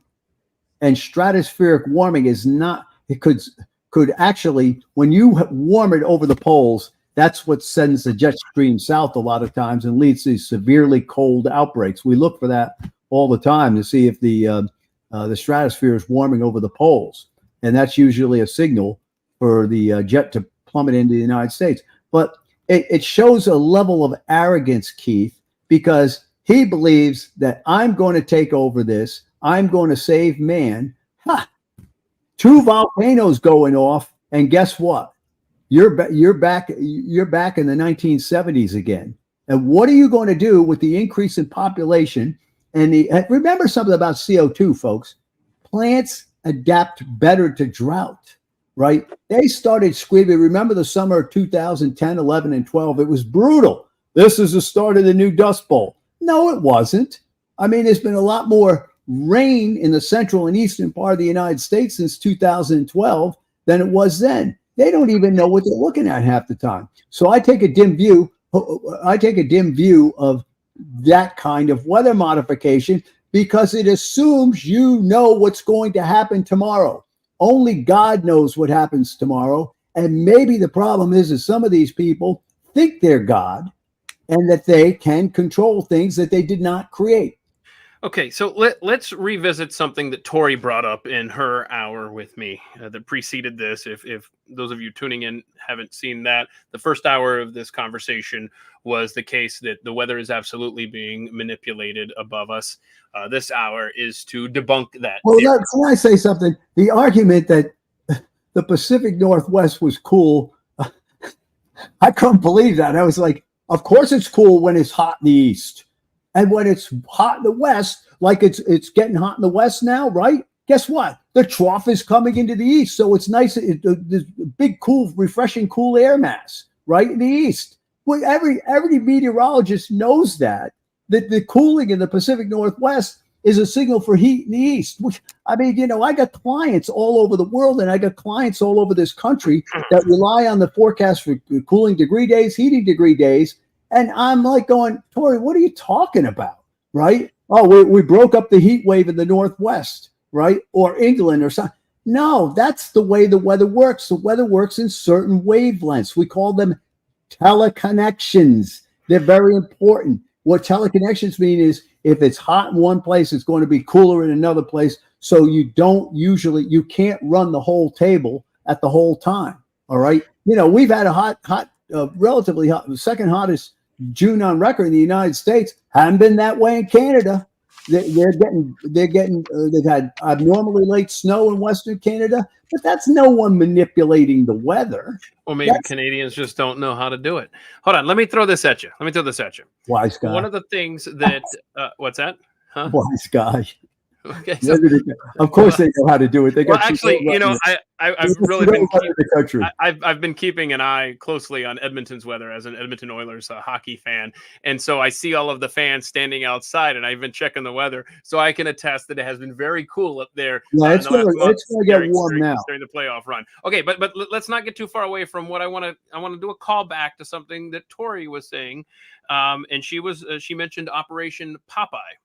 And I don't know anything about that. You don't know anything about that. Okay, well, that's fine. I'm not going to ask you to comment on something you're not familiar with, but you might want to look into this because this came out in the Pentagon Papers over 50 years ago that showed clearly that the U.S. government, that our armed forces, we were manipulating monsoon season over Vietnam to affect that war. Don't worry about commenting on. Let me ask you this question. Hold on a second. Was it manipulating and they were seeding clouds, or were they you can't change the nature of the monsoon? In other words, if the whole monsoon is going to develop, there are so many large-scale forcings. In fact, one of the reasons we're having a big hurricane season this year is because we're going to have an abnormally strong monsoon in India. All right. That was taught to me back in the 1970s. I always watched the weather in India and Southeast Asia, which, by the way, if you're listening from India and Southeast Asia, it's going to be cooler than normal the rest of this summer season because you're going to get a lot of rain there. Now, if you're saying that they were trying to force it to rain in one area of Vietnam over another area of Vietnam, I can certainly see how that's done. That's with the cloud seeding. But once the cloud seeding is done, the atmosphere will go right back to what is. Let's say you had an operation place for interior South, the northern part of interior South Vietnam. Well, maybe the day before you'd want to seed those clouds and see if you could get it to not rain for when the operation. Now, I can understand that. Local mitigation. In fact, like I said before, I'm a big advocate of seeding hurricanes coming to the coast. All right. We had a Project Storm Fury in 1969, Keith, and they seeded Hurricane Debbie and knocked the daylights out of her for about 24 to 36 hours. And then they claimed later, no, that didn't really happen. I saw the data. I was up there. It was 1969. I was going, oh, please don't let this weaken the heart, because I'm a big extreme weather fanatic. There's no, my dad used to always say, You can't tell people that because it affects them. And I go, well, Dad, if I can predict it, I can help them. But Hurricane Debbie in Project Storm Fury, the first day it got seeded, knocked the winds down 39%. And the second day they seeded it, knocked it down another 17%. So they were seeding it way out at sea, and then it was inconclusive. My idea is that when you watch eye wall replacement cycles, that it weakens the storm. It can weaken it from a 4 to a 3 when it's coming on shore. Why aren't we trying to disrupt the hurricane, the well-developed hurricanes, or intensifying hurricanes, which we get a lot of small intensifying hurricanes now coming to the coast. Harvey, for instance, was not nearly as big a storm as Carla was as far as hurricane force winds. And of course, the reason Harvey caused so much rain was because it got trapped by a cold upper air trough. It trapped the storm and kept it in the same place. So what happens is, yeah, I think they've probably been trying to do that, but large scale manipulation of the weather all throughout the northern hemisphere, or blocking a hurricane over Cuba like Castro claimed, the atmosphere is too majestic. You may be able to tweak it, but you're not going to be able to change what it's going to do. Do you have an opinion in HAARP based in Alaska? We discussed this earlier with Tori. It stands for High Frequency Active Auroral Research Program. It has been around quite a bit. I've seen it come up in congressional testimony. Do you have any take on what that might be, what the purpose might be for that as far as weather goes? I'm not sure. Listen, can I tell you something? A lot of things, it's really weird. It's like if you can't get everyday weather correctly, or a week away, or 10 days away, you say, well, that's not important. Let me go to some thing way out there in the distance, and that's what I think a lot of this is all about, this research. It's almost, I'm not going to say it's arrogant, but maybe I will say it's arrogant. You think you're going to control the majesty of the atmosphere, oceanic, solar system? You really believe that? That is an interesting concept, and it goes to the fact that I always say that there's nothing new under the sun. We're observing it more, and so what we do is we see stuff, we go, hey, maybe we can change that, or maybe we can change this. But you know what? We should probably take care of land-based situations. Alex Epstein, who wrote The Moral Case for Fossil Fuels, is exactly right. If it's occurring, adapt to it and move on. I got it right here. I got a sticker right here. I love CO2. Yeah. So, adapt to it. But long before there was government cloud seeding, beginning in the 40s, there was Nikolai Tesla, and we've got to do a show on Tesla. This kind of stuff, we've at least had a curiosity for quite a while as far as drastically making changes in the skies above us. But is there something from your perspective as a meteorologist? Is there something that you can lean on, or that you would want to make sure gets transmitted to an audience such as this, to say, because you're no defender of this government. I should say that. You come from a perspective, you're not a fan of the U.S. government. I mean, I don't want to put words in your mouth. I don't want to put words in your mouth. Okay, go ahead. No, I'm a huge fan of NOAA. I mean, just because I speak up on disagreements, personal disagreements, or believe that, some people shouldn't be where they are, that doesn't mean I'm not a fan. My goodness, you take the National Oceanic Atmospheric Administration, greatest governmental weather service in the world. If it wasn't for them, I wouldn't be able to do my job. And I say that all the time. I'm not a. What do you mean by that? Well, their research, the amount of research they supply, even if I disagree with them, I get to look at everything they do. See, I look at everything the other side does. They don't look at anything I do. Why is that? Because if one schmuck in State College, Pennsylvania, can forecast a hurricane a week away, like we did with Ian, right? Right in CFAC, attention, Governor DeSantis. Ian was a bunch of clouds, or Harvey 5 days away. While everybody's staring at the eclipse on August 21st, we're warning our Texas clients about the Hurricane Harvey, that we're going to have a major hurricane, or the Texas freeze. That was a 9-day call. Okay. So what happens is that's what I need to be able to do. I don't have time. God did not make me, although when I was a kid, I loved John Kennedy. I wanted to be president. But if I really wanted to get into it, I would have run for office. But instead, what I do is I point out the other side of the issue. It's like I'm a mad dog about having all the information out there for people to see. Now, what I believe is going on, and I don't, is that you're too stupid to understand that, and there's a bigger goal here, and you're just going to interrupt the goal by bringing up things, like the underwater heating of the oceans, like that. Look, the ocean atmospheric system is so strong that you can't control it. If you think you can control it, you think you are God. Okay, that's what I believe. Okay, as a committed Christian, I believe the majesty of the atmosphere, overall, the design, the plan, or whatever. My dad used to always say to me, and you folks take this definition, weather and climate are nature's way of trying to balance out something she's incapable of doing because of the design of the system.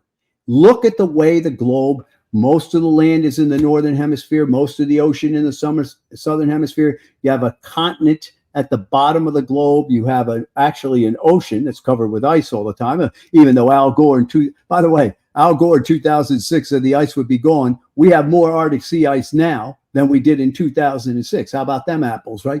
So you have this, and then it has an elliptical orbit around an inconsistent source of energy called the sun, right?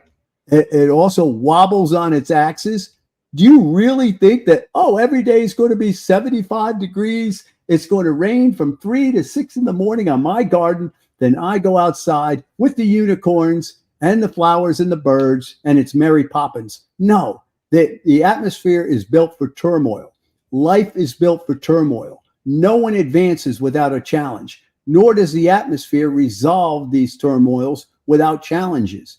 And, to our credit, we are capable of seeing everything today.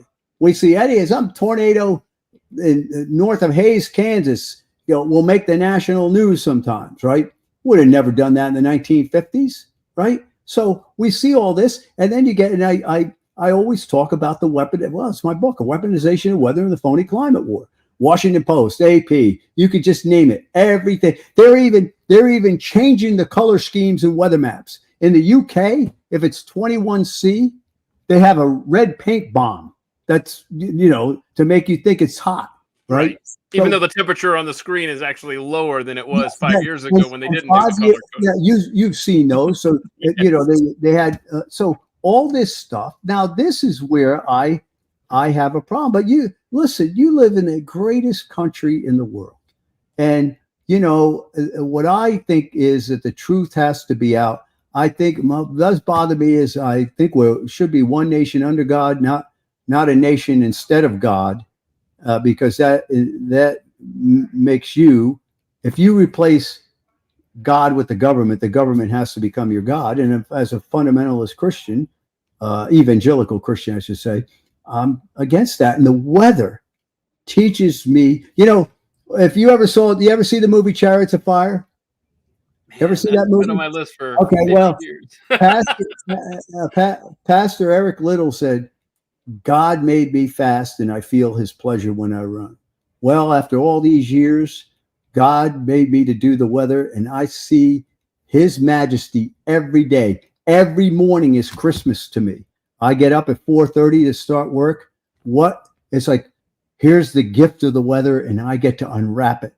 And so that kind of perspective could be viewed as unreasonable, but I have gratitude for this. And with gratitude, a lot of times comes awe.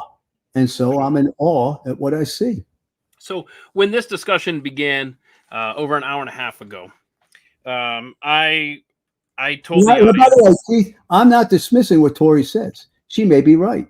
Who knows? I'm not God. I don't know tomorrow. But from my perspective, what is a much, much bigger. The oceans control the shooting match, okay? But by that, I mean, I've always been the old-time forecasters always looked at the tropics, always looked at the heat buildup in the oceans, because that's where the energy is. You go to where the energy is. And so if all the heat is in the oceans and then has to be redistributed, you study the oceans and you say, well, why did that happen? Why did this happen? Could it have possibly happened because of man-made input? And if you really look at it, no, that it couldn't be happening because of that. The oceans drive the atmosphere, not the atmosphere drives the ocean. So, okay. When I started this conversation, in fact, when I invited both you and Tori on to give both sides of this issue, I said to both of you, and I said at the onset of this conversation earlier when we started, I said, look, I'm on the fence. I can go either way on this. So I want you to get, because that is where I started. So I want you to please give me an elevator pitch to just, if you and I were writing, it can be 100 stories. What would you say to me if I got on and go, like, hey, so what do you do? Hey, I'm a weatherman. Hey, is the weather, is it being manipulated? What would you say to that person to try to convince them just in a 2-minute elevator type pitch? I don't think I possibly could because of the fact how am I supposed to do that when the person hasn't looked at anything? See, that's the problem. It's like what CNN. I know friends of mine that watch CNN and MSNBC. They have no idea of the other side of the issue. They don't believe anything. All right. Now, guys like you and me, we have to hear the other side of that issue because of the fact that most of the media is just bombing people with it. So what I would tell these people, let's say we were talking about that, I say, okay, here's what you need to do. And we could have the conversation in 2 years. I want you to try to forecast the weather on a global scale every day for 2 years. Okay. Try to forecast the weather. Okay. And then you could come back and talk to me, because what happens is when you forecast the weather and you see all this stuff going on, you understand that. For instance, Michael Mann's hockey stick. Not only was it only 2 of the 22 possibilities, and he chose the 2 that showed the hockey stick, right?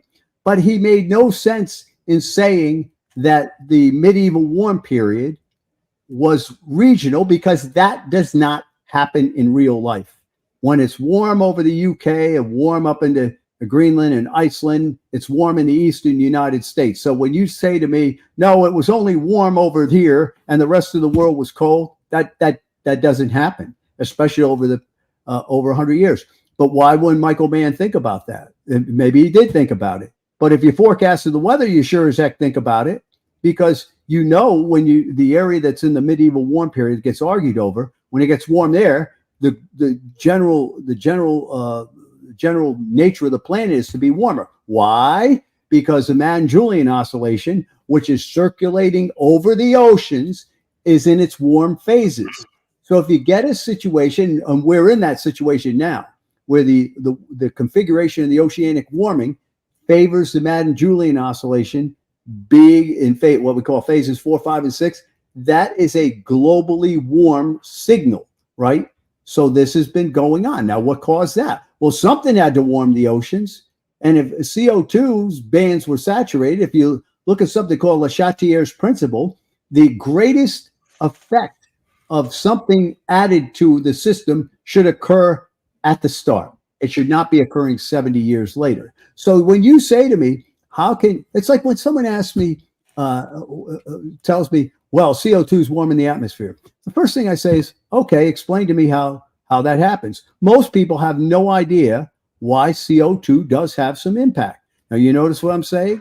The argument is not whether CO2 has impact. It's over attribution, and is it actually measurable? And then you get to the political thing. So I studied that. But how do I tell someone as we're going up to this elevator?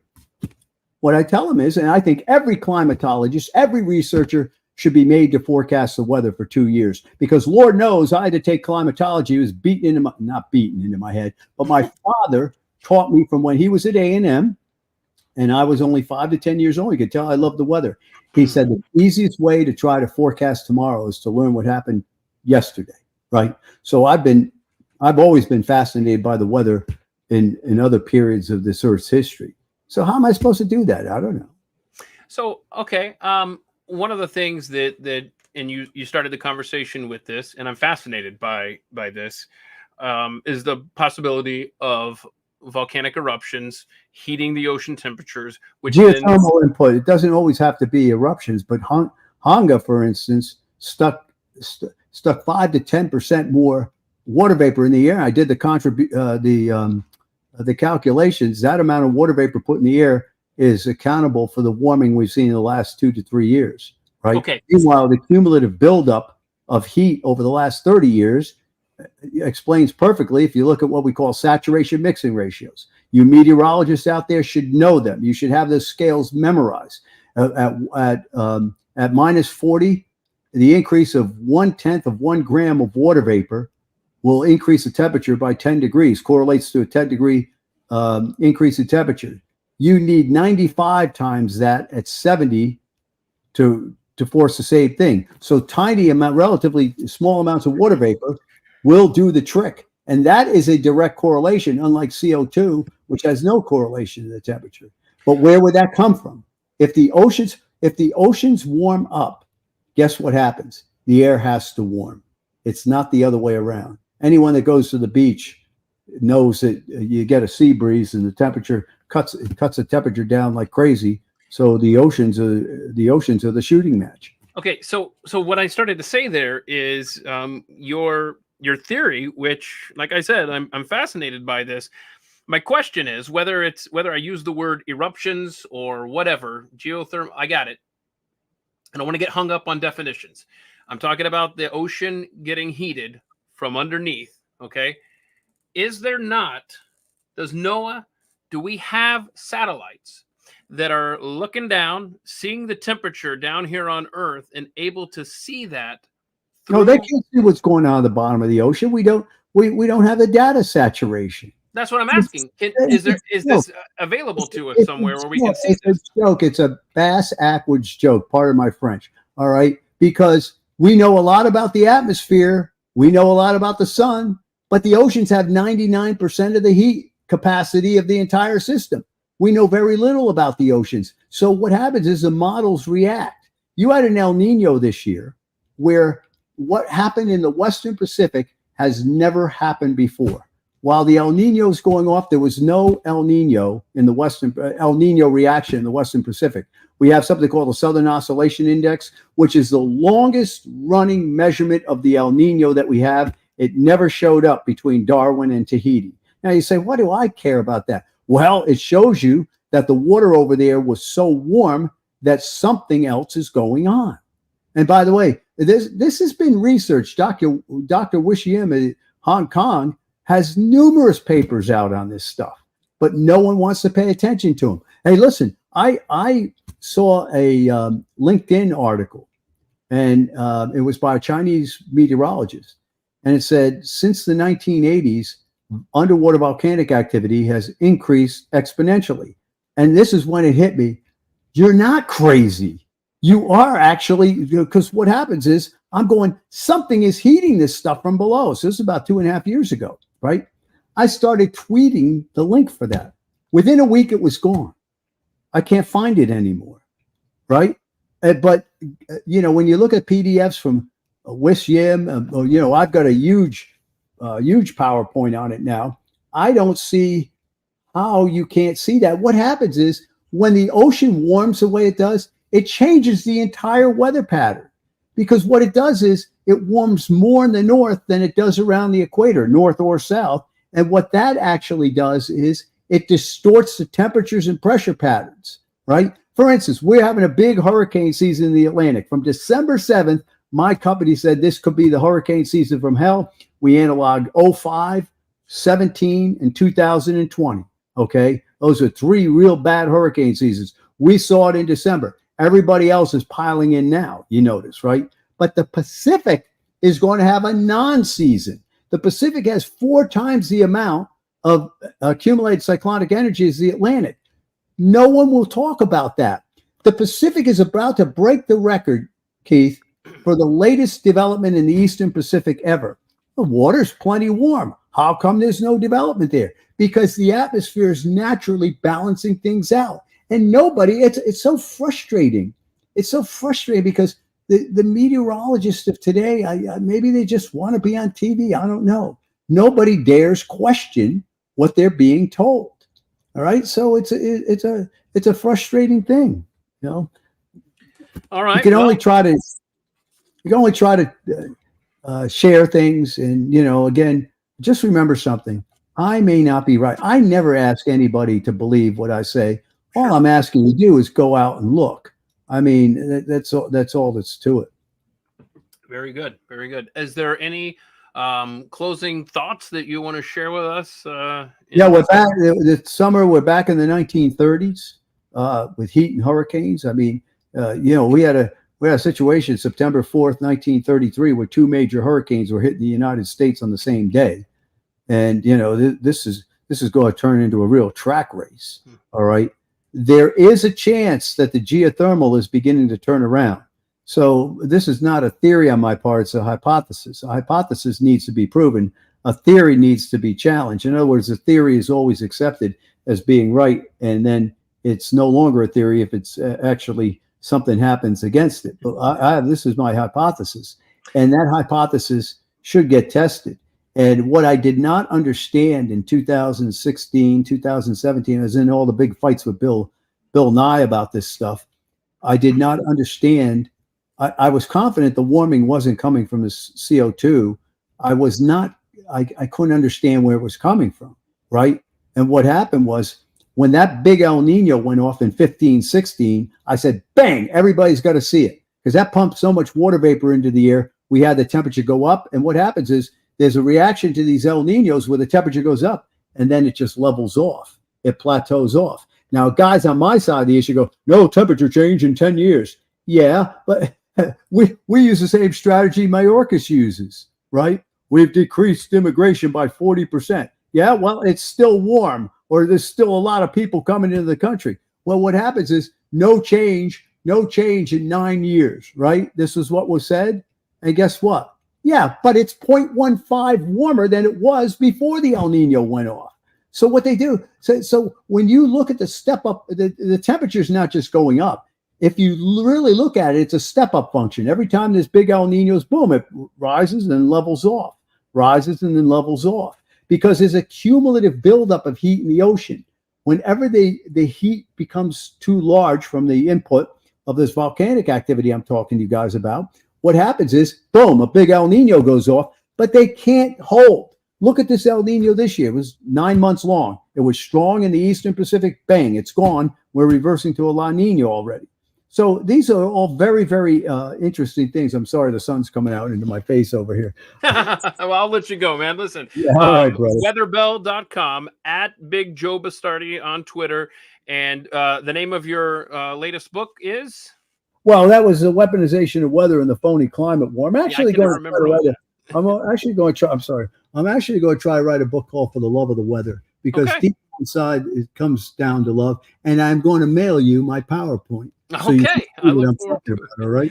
Thank you, sir. Joe Bastardi, I appreciate your time on this topic. A lot of fun. Thanks, man. All right. And thank you all so much for joining me today. I really do appreciate it. Two great guests. It was 2 hours. If you missed any of it, please go back. You can check it out. If you're watching at youtube.com/atthemic, please like and subscribe. In fact, if you're watching over on Twitter at Keith Malinak, I would encourage you to go to YouTube and go over there, because there's a playlist of a lot of stuff that we've been doing over here. Just started this Thursday live stream where we do a deep dive, hence the name, on Friday afternoons at 2 p.m. Eastern. We have fun. I just have guests come on, and we just watch animal videos together and talk about pet peeves. So I hope you will join us. And they're simulcasted both on YouTube and Twitter, depending on which you prefer. Now, I don't know for a fact, but tonight on Twitter, I may do a live stream. We may have drinks with Keith. It definitely won't be outside where it's 100 degrees. You can forget that. I'd be downstairs in the air-conditioned room ahead of the debate, because obviously it's a big night with Joe Biden and Donald Trump having a debate tonight. So at some point, keep an eye on my Twitter. If I can get all my other crap done, I might join you over there for drinks and a conversation. Who knows what will be discussed. So I hope that you will join me. If I can't promise it right now. I'm sorry. Thursdays and Fridays are a little busy around here. And if you don't know me, my day job is I produce a show on The Blaze. It airs live weekday mornings at 7 a.m. Eastern on The Blaze. It's Pat Gray Unleashed. You can follow him as well at Pat Unleashed on Twitter. That's where you'll find me. That's what pays the bills. How about that? Next week at this time, 2 p.m. Eastern, we'll do a live stream where we're going to talk about the ways your vote is in jeopardy. It is such an encompassing discussion. I don't know how to really set it up other than you'll just want to buckle up for the amount of information that you're going to receive a week from today, live on July 4th, 2 p.m. Eastern. And then what else do I need? Oh, I can't wait for this FBI discussion. By the way, I don't have a show yet for July 11th. I don't know yet. I've had guests fall through and stuff. So there's a hole there in the schedule. And then July 18th, I know Steve Friend is going to be here. He is the FBI informant who blew the whistle. He was in front of Congress. Anyway, he and I are going to have a nice discussion about so many things as they relate to the history of the FBI. I thought that I had hit him with a lot of information that I wanted to talk about. So our emails basically passed like ships in the night. And then I saw what he sent. And I was like, oh my gosh, this is going to be like a 10-hour conversation. I mean, we're going to have like intermissions and stuff. I don't know how long we're going to be talking. That'll be on July 18th. Anyway, so every Thursday and Friday, 2 p.m. Eastern, either on Twitter or on YouTube. I hope you will follow, like, subscribe, share, et cetera, et cetera. I really appreciate the participation today. Thank you all for your great questions and the conversations I see happening over there. And I hope to see you again in the near future. Until then, just stay safe and look up and judge for yourself if the weather is being controlled or not. I hope you've enjoyed this discussion, and I appreciate the time that you have taken. Y'all have a great rest of your day. We'll see you soon. Bye-bye.